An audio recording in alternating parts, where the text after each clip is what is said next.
Hello students, this is Shiv Prakash and today you will learn here something more about adverb. Students, in my previous video I have told the adverb and its kinds. Now I will tell something more about the adverb.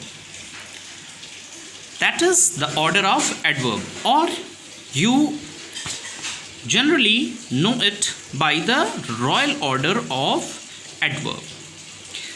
Students, if more than one adverb come in a sentence, in the same sentence, then what happens? Then the sequence can be like this. First of all, you will write the adverb of manner, then adverb of place, adverb of frequency, adverb of time, adverb of purpose. So if anyone is missing, so it will be removed and the rest will be at the same places. First, suppose the adverb of manner and place only given, then you will write first the adverb of manner, then the adverb of place will be there. For example, if I say he ran swiftly in the ground, so first the manner, then the adverb will be there. And if suppose that adverb of place is there and adverb of time there, then the place and then after time will be there. In the same sequence you can find that. Now I will tell you where we can place the adverbs. So there are three places in a sentence where an adverb can be placed. The first, at the starting of the sentence, that it defines the whole sentence, means you can say that it emphasizes something about the whole sentence.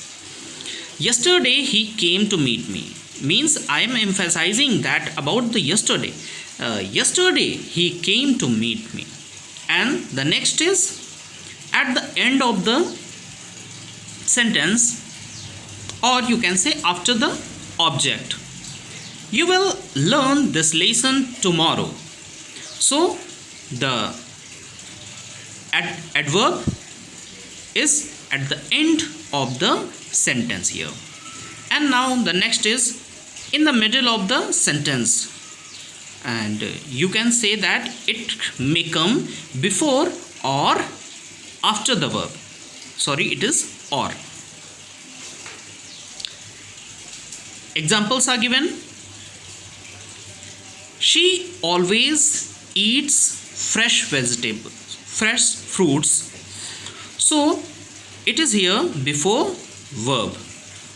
And he ran swiftly in the race. Basically the adverb of manner always comes after the verb, and the adverb of frequency comes before the verb. And if there is two thing, that is helping verb and main verb, then it will come in between the both of the words. For example, she will always show you the right path. It is placed in between the helping verb and the main verb. Now students, you will know that to emphasize the sentence, the adverb can be placed at different places. At certain places it is placed. First of all, if I want to emphasize the sentence, that is, suddenly I ran to the door. The next, I suddenly ran to the door. And the next sentence is, I ran to the door suddenly. All three are at different places. The meaning is the same, but the way of telling the sentence is different. So this is about the places of the adverb. Now I will tell you more about the adverb. Use of very and much. Both are the adverbs. Very is always comes with a positive degree, and much with a comparative degree.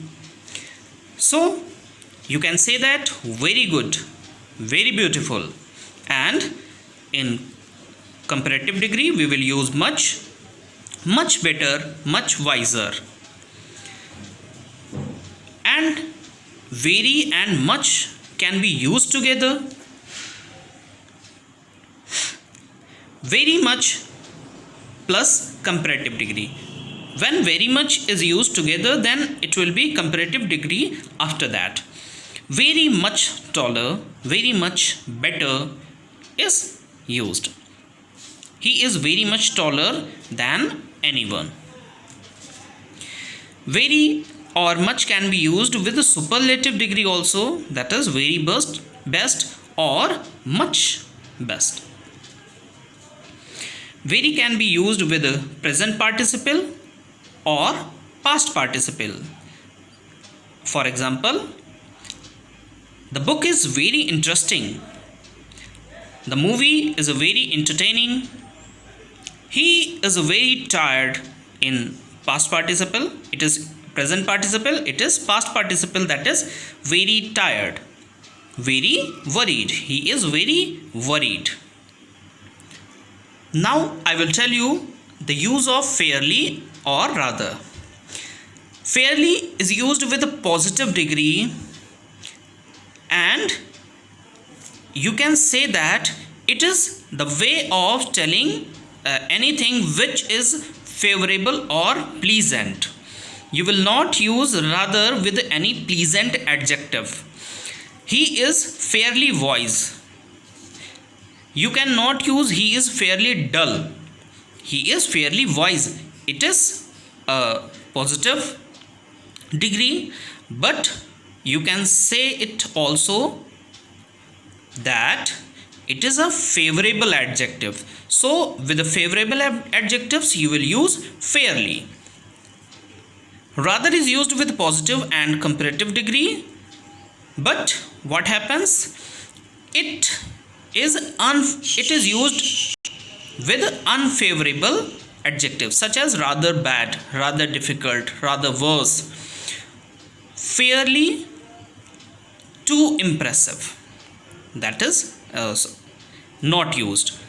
Rather is used with to, because to is a negative adverb, and with a negative adverb we will not use fairly, we will use rather. As in rather bad. We cannot say that he is rather good. The next use of to. It means more than required. Means the thing which we require, it is more than that of. I am too glad to meet you. Means you must not be extra while saying someone anything, so to is not used. What is used? I am so glad to meet you. To is not used. To you can treat as he is too young to drive a car. Means he is so young that he cannot drive a car. Means it is a negative sense adjective. He is too tall. Means the requirement, he is awkwardly tall, the requirement is not as equal as he is tall. The use of enough. Next, it is adjective and adverb both. So when it comes before any noun, then it is adjective, and when it comes after the verb, then, or you can say after the adjective, it is called adverb. She is wise enough to understand this. Wise enough, wise is adjective, and after it, if it comes, then what happens? It is adverb. And when it comes before noun, that she has enough money to buy a car, then enough money, it is adjective. Now I will tell you the use of yet. Yet is used in the present perfect tense and also it must be the negative sentence. You cannot use it in past, simple past. He has not come yet means it is a negative sentence and present perfect, then yet is used here. But if you say that he did not come yet, then it is a wrong sentence. This is a correct sentence. Some rules I am going to tell you.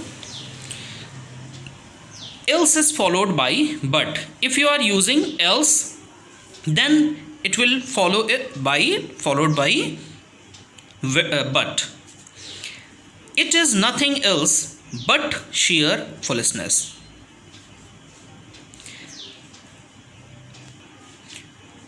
More examples you can take. It is nothing but a prop. Next, rather is followed by than. I would rather die than beg. Now, some words such as seldom, never, nowhere, nothing, hardly, scarcely, neither, barely, rarely, these all are negative words, and we will not use any negative further negative word such as no one, no, like that words we will not use. He rarely meets someone.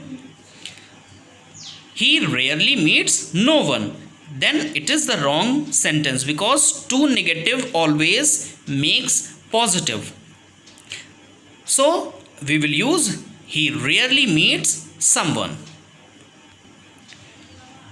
The next one is seldom or never. These both means if we are trying to use it in couple, then seldom or never is used. Seldom, comma, if ever used. Little or nothing, little if anything. These are used. He seldom or never goes to watch movies. You cannot say that he seldom or ever goes. So this is all about the verb, then that how it is used, and something more about the word. It is also useful for any competitive exams, so you must note it down and learn it hurriedly.